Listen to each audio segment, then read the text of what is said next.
একদিন এই টাকা আপনার কাছে ছিল, আপনি আমার বাড়ি থেকে বের করে দিয়েছিলেন। আজ আমার কাছে টাকা আছে, আমি আপনাকে বাড়ি থেকে বের করে দিচ্ছি। তো বলতে পারেন মিস্টার চৌধুরী, যে টাকা শুধু মানুষের পকেট থেকে পকেটে ঘুরে বেড়ায়, সেই টাকার অহংকারে আপনাদের মতো লোক এত দাম্ভিক হয় কি করে?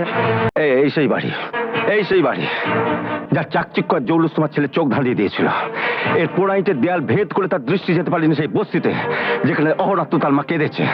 আমি কিছুতেই বুঝতে পারছি না যে বাড়িটা আমার। আমি জানলাম না, আর আপনারা বাড়ি বিক্রির খবরটা কাগজে ছাপিয়ে দিলেন। এছাড়া আর উপায় কি অসিত বাবু?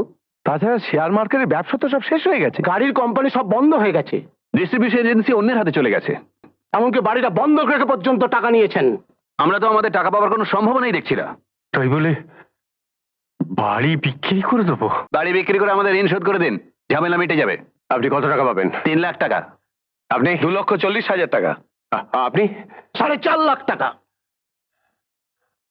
আপনাদের মধ্যে কেউ বাড়িটা কিনে নিন। দেখুন অসিত বাবু, আমরা টাকা খাটাই লাভের জন্য, বাড়ির ইট গুনে আমাদের পোষাবে না। বাড়ি বিক্রি করুন আর না করুন, 2 দিনের মধ্যে আমাদের টাকা আমরা ফেরত চাই। নানা অজুহাত দেখিয়ে আপনি অনেক সময় নিয়েছেন, আর আপনাকে বিশ্বাস করা যায় না। 2 দিনের মধ্যে আমরা আমাদের টাকা ফেরত না পেলে আমরা কিন্তু অন্য ব্যবস্থা নিতে বাধ্য হব। কিন্তু 2 দিনের মধ্যে এত টাকা আমি কোত্থেকে পাবো? কে কিনবে এই বাড়ি?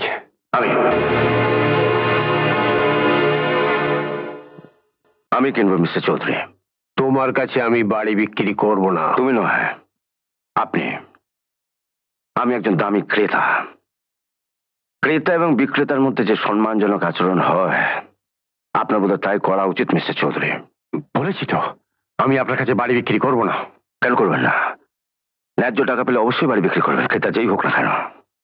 আপনার প্রয়োজন টাকার, আমার প্রয়োজন বাড়িটার। বলুন কত দাম? 15 লাখ টাকা। দিতে পারবেন? কম বলেছেন মিস্টার চৌধুরী, আমি আরো বেশির জন্য প্রস্তুত ছিলাম। সেনগুপ্ত, বলুন স্যার। গুনে গুনে 15 লাখ টাকাকে দিয়ে দিন।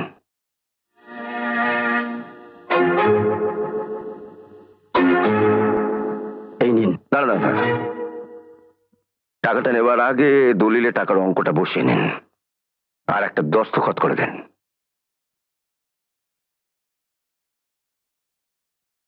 সংকোচ কিসে? আপনি তো সামান্য বাড়িটা বিক্রি করছেন, তাও অনেক টাকার বিনিময়। আমি আমার জীবনের সবচেয়ে বড় সম্পদ আপনাকে দিয়ে দিয়েছি বিনা পয়সা। Thank you. দিয়ে দাও। আপনার বাড়ির সব ফার্নিচারের দাম কত? ওগুলো কিনবেন নাকি? অবশ্যই।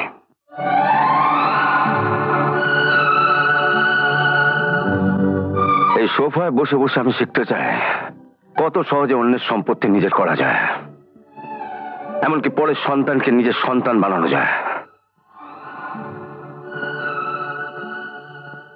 বলুন কত টাকা চাই? 2 লাখ টাকা। সেনগুপ্ত, স্যার, ওকে আরো 2 লাখ টাকা দিয়ে দাও। Okay sir. এখন আপনারা আসুন।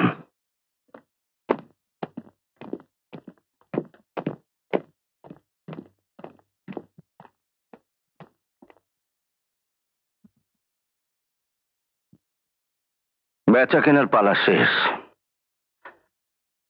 এখন আপনি অনায়াসে বাড়ি ছেড়ে যেতে পারেন। অবশ্য যতক্ষণ পর্যন্ত না একটা নিরাপদ আশ্রয় পাচ্ছেন, ততদিন পর্যন্ত আপনার স্ত্রী সসম্মানে এখানে থাকতে পারেন। যদিও আমার স্ত্রীকে আপনি দারোয়ান ডেকে বার করে দিয়েছিলেন। মিস্টার চৌধুরী, আপনার শেয়ার মার্কেটের ব্যবসা ছিল না? নষ্ট হয়ে গেছে। আমি এখন তা করছি। আপনার গাড়ির কোম্পানি শেষ হয়ে গেছে, সেটা এখন আমি চালাচ্ছি। আপনার ডিস্ট্রিবিউশন অফিস তাও গেছে, সেটা এখন আমার দায়িত্বে আছে। আপনার বাড়ি, একটু আগে আমি বাড়ি বিক্রি করে দিয়েছি, সেটা আমি কিনেছি। মিস্টার চৌধুরী, তাহলে বুঝতে পারছেন, আপনিও কেউ নন, আমিও কেউ নই। আজকে দুনিয়ার সবচেয়ে বড় হচ্ছে এই টাকা। একদিন এই টাকা আপনার কাছে ছিল, আপনি আমার বাড়ি থেকে বের করে দিয়েছিলেন। আজ আমার কাছে টাকা আছে, আমি আপনাকে বাড়ি থেকে বের করে দিচ্ছি। তো বলতে পারেন মিস্টার চৌধুরী, যে টাকা শুধু মানুষের পকেট থেকে পকেটে ঘুরে বেড়ায়, সেই টাকার অহংকারে আপনাদের মতো লোক এত দাম্ভিক হয় কি করে? আমি দারোয়ানটাকে আপনাকে অপমান করতে চাই না। আপনি এখন আসতে পারেন। Get out. Get out. রেনু, চলো আমার সঙ্গে। কোথায়?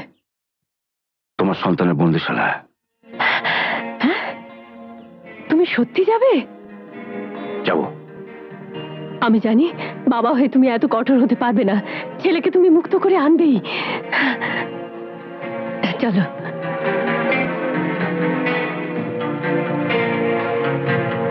এসো, গাড়ি তোলো।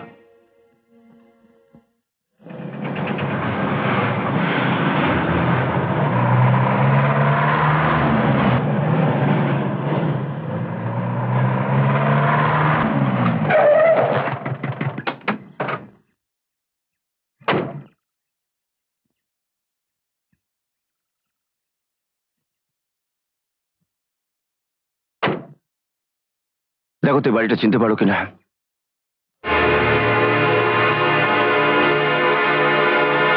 মনে পড়ে সেদিন তোমাকে দরওয়ানি বাড়িতে ঢুকতে দেয়নি, আমাকেও ঘাড় ধাক্কা দিয়ে বের করে দিয়েছিল।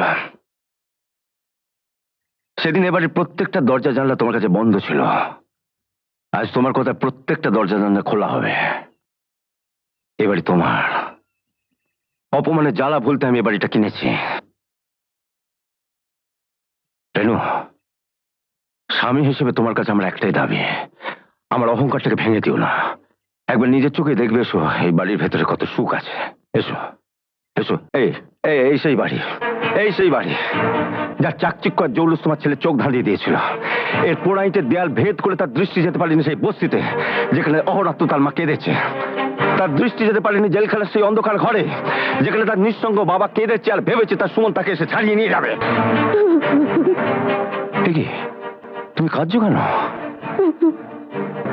এই বাড়িতে অনেক সুখ, এই সুখকে বুকে জড়িয়ে নাও, দেখবে ছেলের দুঃখ ভুলে থাকতে পারবে যেমন করে তোমার ছেলে তোমার দুঃখ ভুলেছিল। এসো এসো এসো এসো এসো এসো এসো এসো এসো, এই সেই ঘর, এই সেই বিছানা। বসো বসো, দেখো কত নরম। দেখো যার আরাম তোমার বুকে স্নেহের থেকে বড় হয়েছিল তোমার ছেলের কাছে। এই বিছানায় শুয়ে সে অনেক স্বপ্ন দেখেছে, কিন্তু একবারও ভাবেনি তার গরিব বাপ মায়ের কথা, তারা কি খাচ্ছে কি পড়ছে। তুমি তুমি এই ঘরে থাকবে, এই বিছানায় শোবে, আর সকল দুঃখের প্রতিশোধ দেবে এই বিছানায় শুয়ে। তুমি বলেছিলে আমার সন্তানকে যে ঘরে এনে তুলবো সে ঘর থেকে তোমার লাশ বেরোবে। আজ তুমিও শুনে রাখো, আমার সন্তান যে ঘর থেকে বেরিয়ে গেছে সেখানে যদি আসতেই হয় আমার এই মরার শরীরটাই আসবে, আমি কোনোদিন আসবো না। রেনু, রেনু, রেনু, তুমি তো কেঁদে কেঁদে বুকের জ্বালা মেটাতে পারো, আমি তো কাঁদতেও পারি না।